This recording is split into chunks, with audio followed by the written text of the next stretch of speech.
नमस्कार मित्रांनो, लग्नानंतर होईलच प्रेम या मालिकेच्या भागामध्ये आज आपण पाहणार आहोत की वसुंधरा आणि रम्याने काव्याला फसवण्यासाठी एक प्लॅन आखलेला असतो आणि वसुंधरा रम्याला म्हणते की तू सुनीताला आपल्याला बोलव का.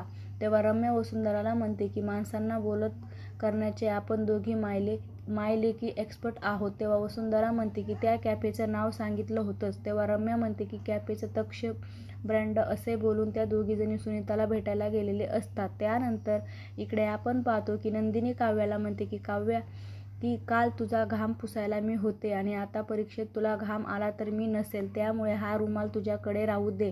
आणि तेव्हा काव्या तो रुमाल पाहिल्यानंतर जीवाची आठवण येते आणि तेव्हा नंदिनीला पार्थ काव्याकडे आश्चर्यचकित होऊन पाहू लागतात. आता पुढील येणाऱ्या भागामध्ये वसुंधरा आणि रम्या सुनीता, काव्य आणि जीवाबद्दल सर्व अफेअर सांगणार का, हे पाहणे खूप मजेदार ठरणार आहे. लग्नानंतर होईलच प्रेम या मालिकेचे सर्व अपडेट पाहण्यासाठी आमच्या चॅनल लाईक करा, शेअर करा आणि सबस्क्राईब करायला विसरू नका. धन्यवाद.